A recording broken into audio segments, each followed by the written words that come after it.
And I'm talk about a game today that was only released in Japan. That's part of a really popular franchise that I also can't shut up about. That is Mega Man Battle and Fighters. It is a port of the two Mega Man arcade games, which are Mega Man: The Power Battle and Mega Man: The Power Fighters, which came out in the arcades. Those original arcade games take the concept of the Robot Master battles from the mainline Mega Man games and put them in an arcade setting with like 16-bit graphics, and they're really beautiful. I really love those arcade games.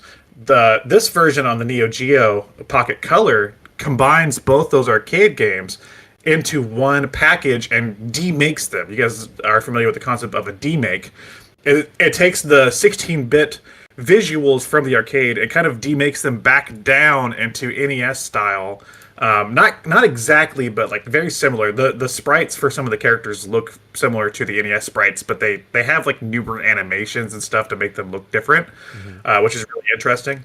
And it's cool because some of the characters that appeared in like Mega Man 7 and 8, which were 16-bit games, never appeared in like an 8-bit style game either. So it was cool seeing those characters kind of shrunk down again. So the Mega Man Power Battle and Power Fighter games are arcade games where you basically go through 3 different scenarios per game. So there's 6 scenarios total in this one, where you fight through different robot masters. In the Power Battle, you have the first scenario you fight through robot masters from Mega Man 1 and 2.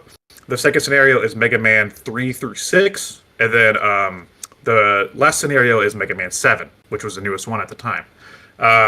And then the Power Fighters game, you have 3 different scenarios that they mix up and reuse masters from Mega Man 1 through 8.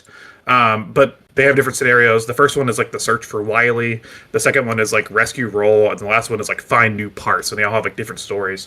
The sad part about playing this, I'm playing the only release we got here in America was on the Switch recently, and while it's playable, they didn't translate it. So any of the cutscenes with like Dr. Light talking to you and stuff, I don't know what he's talking about. Because I couldn't read it. so those 3 scenarios on the second one, I don't know what the stories are behind them.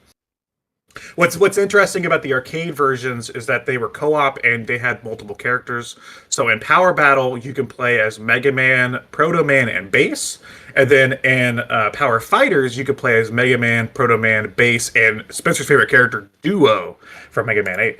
And you could use them to beat the Robot Masters. Obviously, there's no co-op in this version because it's on the Pocket Color, but those characters are still here and they still play and feel faithful to the arcade version. It was very cool to see characters like Bass and Duo. I've seen Bass before in an 8-bit version because they had him in like Mega Man 10, but it was cool seeing Duo in like an 8-bit form because he's only ever appeared in like Mega Man 8 and like a few spin-off titles.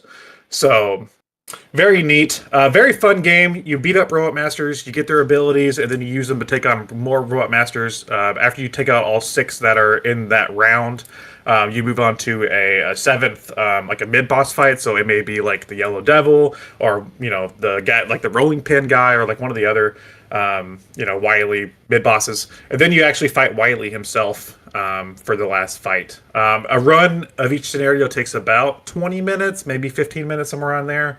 If you're good at the game, you can get a lot shorter. Obviously, using the weaknesses against each other, it is cool to like have the bosses mismatched, so you can get like Cutman's ability and see what Cutman does against a boss from Mega Man 6 or something. Like it's pretty cool to have that experimentation here. It's like a little celebration of the classic Mega Man series. Kind of sad it didn't come out in America, but also I get it because it's based on 2 obscure arcade games that also didn't get a big release here in America. So what's the point of bringing this out? I do like the fact that they didn't make just another Mega Man game, like a platformer for the Neo Geo Pocket Color, but stuck to the Neo Geo roots of like arcade style games, imported an arcade game instead. That's kind of a novel concept to me, for that handheld. And yeah, I really like this game. And if you have like $8 and you like Mega Man, it's on the Switch, so you can play it easily. So would you describe this as like Mega Man without the levels. Just like Yeah, it's just basically like yeah. it's like a combination of a boss rush and a fighting game. So, I own this one, right? Or no, that's a different Mega Man arcade fighting game. I sent you a thing for the arcade version. Oh, is it Um, of this game? yes, so this is Oh. the demake of that for the Pocket Color. So it's like a miniature version Oh. of that. So What's D made? the whole game. It's just like in the arcade, it's like 16-bit style, and then this is on the Yeah. Neo Geo Pocket Color, which is like an 8-bit console. So they shrunk it Yeah, that down. one looks like it's like you're playing Street Fighter. It like almost has similar kind of Yeah, like airy elements. You know what I mean? So, what does this feel like? What's the closest comparison? Mega Man. I mean, it still feels like Mega Man. So, what's the difference between that and just like a boss rush? Nothing really. It's just the fact that it was like an arcade game that had better graphics for the arcade version. And then playing it on the handheld, like I said, they kind of made everything look like the NES games again, even characters that didn't appear on the NES. So it just kind of feels like you're playing a classic Mega Man game in boss rush mode, almost.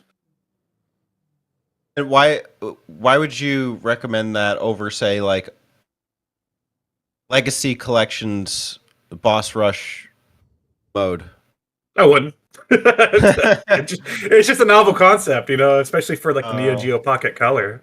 It's I mean now obviously this was released in like 2000, and then the Legacy collections are newer, so obviously they've had a chance to do that concept better with the Legacy collections, but it's still cool to like get to play Oh, I this. see. Because it came out in Yeah, 2000 originally, right? yeah, yeah. Yeah. Okay. So, Okay. Mega Man for the Mega fan. uh, And it looks like they released it on Switch. Is that where you played it, or did you? yeah, like I said, yeah, Yeah. like I Okay. said, that's the only release we've got here in America officially is the Switch release, Oh, but they didn't translate it though. I thought So they maybe just kind of slapped it on there. you were being an Ultra fan and you imported it. You're one of I those guys. I don't have you know what? I want to get a Pocket Color. Like I'm interested in getting one of those, but because they're really not that much, and the games are like I don't know, 20-30 bucks. But even then, I'm like I don't know if they're region locked, so I have to do some research because I would like to own this one if but then I have to like figure that out. That is funny that they would, and that's the funny part about like Japanese games is that they still, even like the fully Japanese versions, they'll still like have hints of English in it, which is something I don't understand. I never understood because it's not like America's done the opposite. It's not like we ever release anything and we're like, oh, and here's the French version that's still in the title. But they'll actually release them like that. But yeah, I'm looking at the thing and you're right. The actual like dialogue in game is still completely in Japanese. So it's like But then like whenever you beat like a Robot Master, it's like oh you got the cutter ability and it's in English yeah, for like that. So like whenever you select your powers, mid fight because you want to switch weapons, you can tell which ones you need. So like that's in English, and then everything else is in Japanese. So it's very strange. Like I was trying to mess around in the menu, which is in Japanese, and there's like a Robot Master gallery, but I can't read anything. So like I don't know if it just tells me about the Robot Masters that I've beaten, but it's there, I guess. And then also there was one thing I could have like brought up my phone and used Google Translate or something. There was one selection that when I push it on the Switch version, it just said trade options are not available for this version. So I'm guessing there was some sort of a trade thing you could do with the original Pocket Color version. I don't know what that entails, but Trade I your can't high take advantage of scores, it. maybe. Maybe I don't know if there's some sort of like a collectible thing you get for beating it or something. I don't know. Who knows? But yeah. it's very strange. Like, and it's weird because I believe last year I talked about the Capcom SNK card battle games. I believe you can trade the Switch versions in that one. So weird that the Switch version doesn't have any support like that for this, whatever it is. Well, this is it's clearly a ROM, is what this is. Yeah. And it's genius that they can do that. That they figured that out. Like people were stealing it, so like you might as well just release it as the ROM and just try to make some money off of it because everyone else is just gonna steal it anyway. Well, and I think it was smart with this one. A few of the games, so like they have the Pocket Color selections volumes, which they do have 2 of them, and I have the first one, which has like 10 games on it, and that's what I was going to talk about originally. And then this is on volume 2, but I haven't actually bought volume 2 yet because they're like $30 or 30 or 40 bucks, something like that. Mm-hmm. But they were smart, and because Mega Man's popular, so they were smart. They just posted it. Same thing with the car battle game. They that I talked about last year. They just posted it for $8, and they were like $8. You get a new Mega Man game to play. And right. I think that's a smart ploy to get people to buy this little Pocket Color game. As a Mega Man fan, I was like, oh shit, there's a Mega Man game I haven't played for $8. Yeah, I'm gonna play it. And it's like I like the concept of a demake where obviously they did it for hardware limitation reasons, but it is still kind of fun to see like a vision of a character that wasn't in 8-bit then scaled down. Like what do they get rid of? How do they make you still know that its defining characteristics are? I like that concept of even the characters that did show up in the NES games, even Mega Man himself and the other bosses, they look similar to the NES sprites, but they have new animations which make them look different enough from the NES sprites.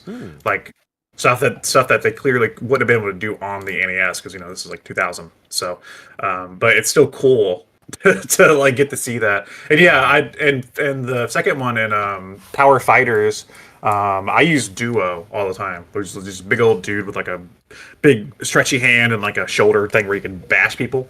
And yeah, it was cool being able to play as him in like an 8-bit style game. I know you don't play League of Legends, but there's a character that's, I would imagine, an homage to that named Blitzcrank. And yeah. The Duo? Yeah. There's a Duo homage? I think so. I'm in. Dude, you start bringing up obscure Mega Man characters and I'm in. Yeah, he has an arm that shoots out and grabs people. And then his other fist like knocks him up. Oh, yeah, this is similar. Like he has one that like stretches out, and then he has like a spiky shoulder on his other side, so he can stretch out, and then he can like do like a shoulder bash. He can, like, that's kind of cool. Yeah, like ram into the enemy. So it's a neat design. Cool. Yeah. Where would you rank this on Mega Man games? Like high on the list or low? That's tough because it's not a platformer, so it's.